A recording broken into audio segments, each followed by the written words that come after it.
This is Algebra 2 with Trig, Unit 2A.1a. We're going to classify and evaluate polynomials. So there's different reasons why an expression can be written or considered to be a polynomial. For one thing, the exponents have to be counting numbers. We have standard form of a polynomial. Our terms have to be collected, and the degree goes from largest to smallest. So here we have 8, then 2, then 1, then no exponent. But here you notice the 8 is in the wrong order, so this is not standard form. It is a polynomial, but it's not in standard form. We have characteristics that are not polynomials. When the x is in the denominator, we would get a graph that could possibly look like this. We will graph this in the future. So 5 divided by x is going to create two different branches. There's a value in here where x is 0 where it cannot exist. So this is not considered a polynomial. A polynomial has to be consistent all the way through the graph. Negative exponents.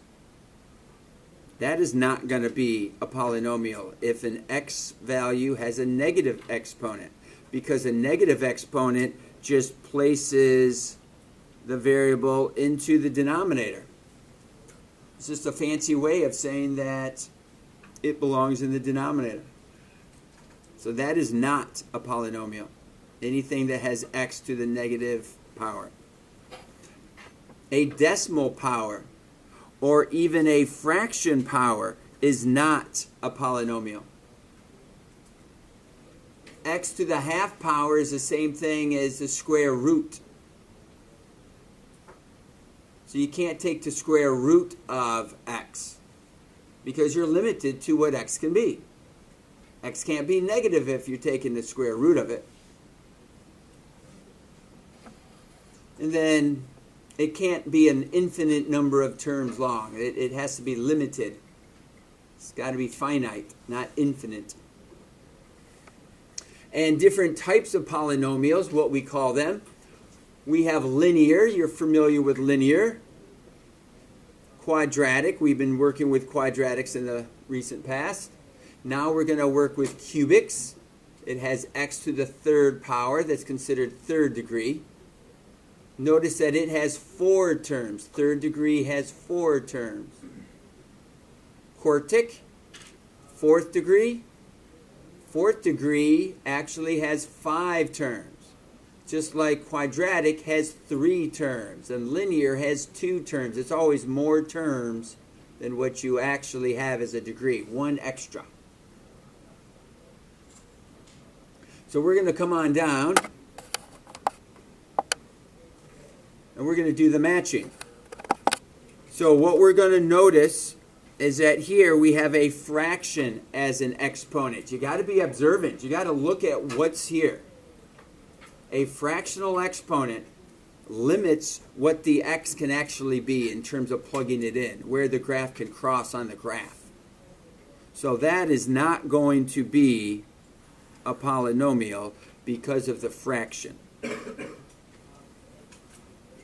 The fraction exponent on a variable. Over here, 5, that looks good. 2, that looks good. 4, that looks good. It's just not in order, right? It's not from largest to smallest, so this is not in standard form.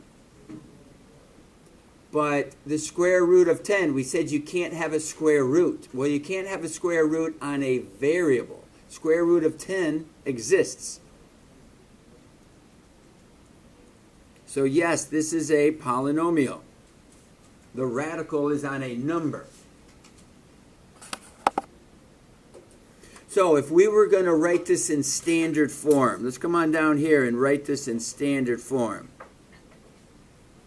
Standard form is going to tell us g of x. The largest exponent is a 5. Then the next largest exponent is the 4. It's positive x to the 4th power.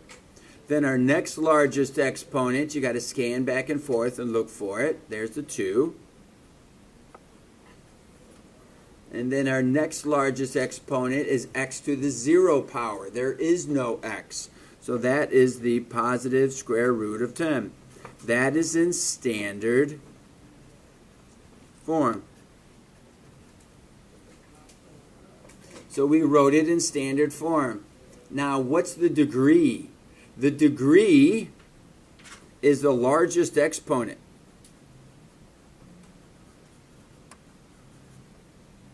That's the degree of this polynomial.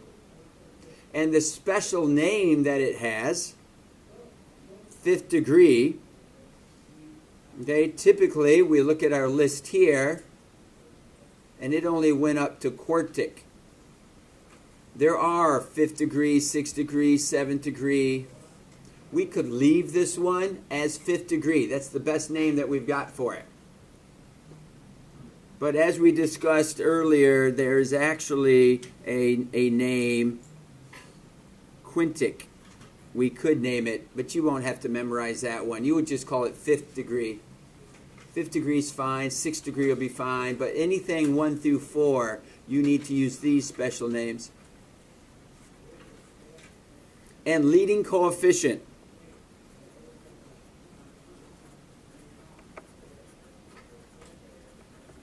Leading coefficient is really important, more about the sign of the leading coefficient than the actual number.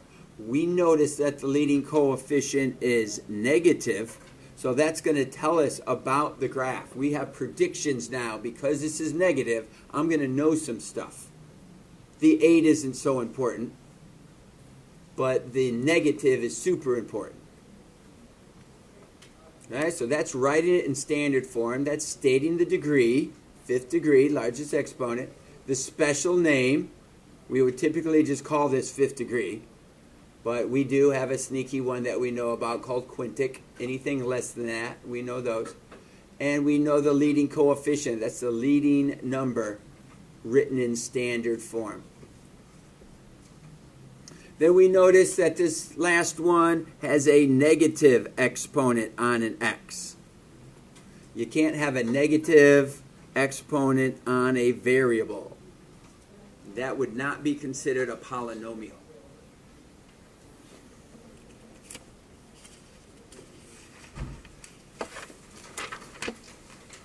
So we flip over. We're going to come back to this synthetic substitution here in a second. We're going to jump down to direct substitution. Direct substitution is something that you've done before. You definitely did it in 8th grade math. You definitely did it in Algebra 1. You may have done it a little bit in geometry whenever we were looking for the value of a side. Now we're doing it in Algebra 2. That's just when you plug the 2 in for the x value. We would call this f of 2. That's implying that we're placing a 2 in for every x term. Negative 3, 2 to the 3rd power, 2 to the 2nd power, 12 times 2, and minus 5. We place the 2 for every value of x.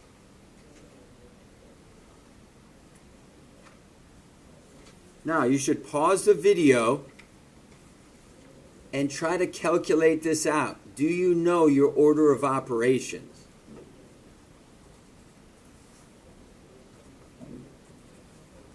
PEMDAS.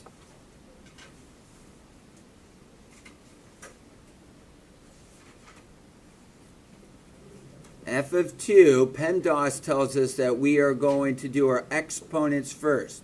P stands for parentheses. That's what happens inside the parentheses. But there's nothing we can do inside that parenthesis. There's no like terms to collect. So we've got negative 3 times 8, because 2 to the 3rd power is 8.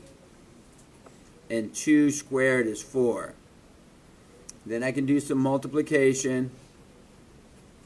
Did nothing with the 5 yet. So f of 2 is going to give us negative 24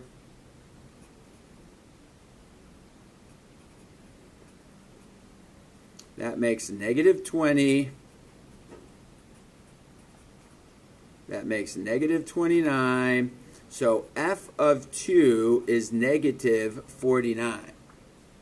So on a graph, if you were to graph this when x was 2, we'd be way up, way down here at negative 49.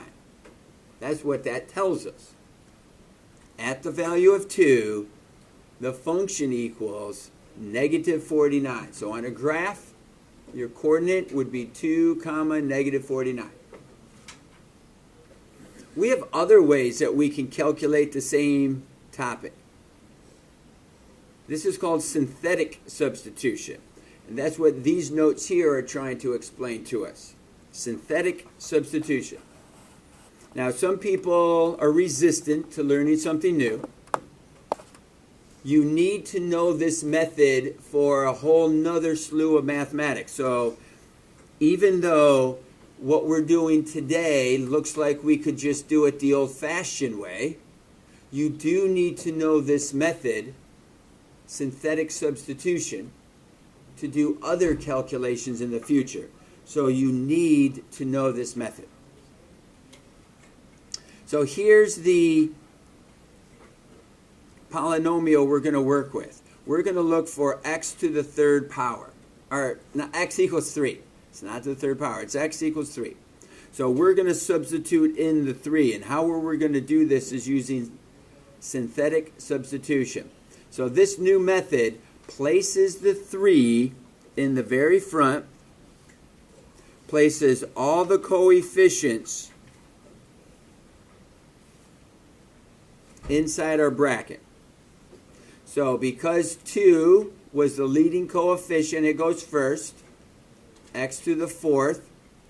Negative 5 for x cubed goes second. Notice there's no x squared. You got to hear this. There's no x squared. If there's no term, if there's a term that's missing, you have to fill it in with a 0. That's going to be a common mistake people aren't being observant about. You have to put in the missing coefficient. Then you have the negative 4, then you have the 8. So we've put in all our coefficients. Pretty simple. All right, so the next thing we do is bring this value down. Really, we're taking the 2 and we're adding it with nothing. So we take the 2 and we add it with nothing and we get 2. Then we're going to multiply these and we write that value in this spot, 6. Then we add these together and we get 1.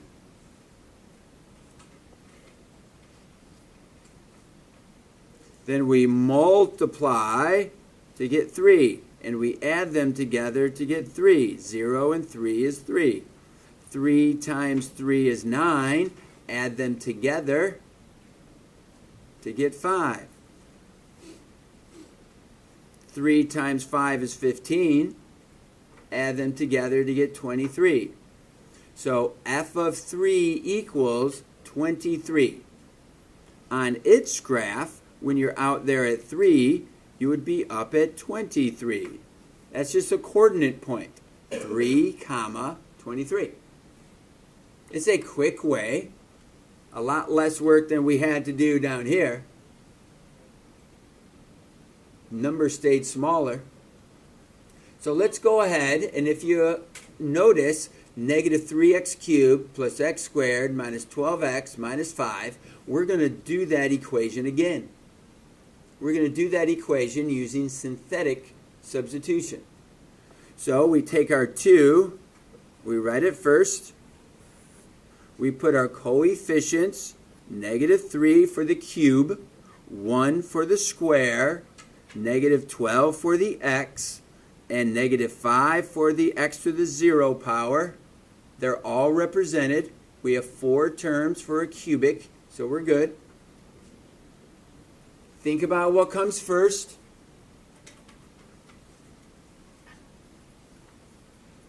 We drop down our negative 3. What are we going to do with this number we drop down? We're going to multiply by the 2. What do we do with these two numbers that are above each other? Add them together. What are we going to do with the 7? Multiply by 2. Where do we put this number 14? Under the negative 12. We add those together. We multiply.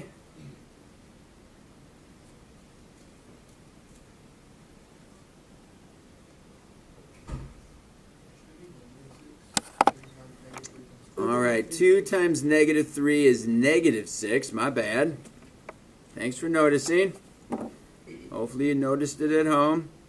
Add it together with the 1. Here we get negative 10. That makes a difference. And we add those together to get negative 22. Multiply it to get negative 44. Here we got negative 49. That's the same answer we got before. So f of 2 equals negative 49. Let's try our last one. Go ahead and you think. Pause the video, work through this one, see how you would set it up.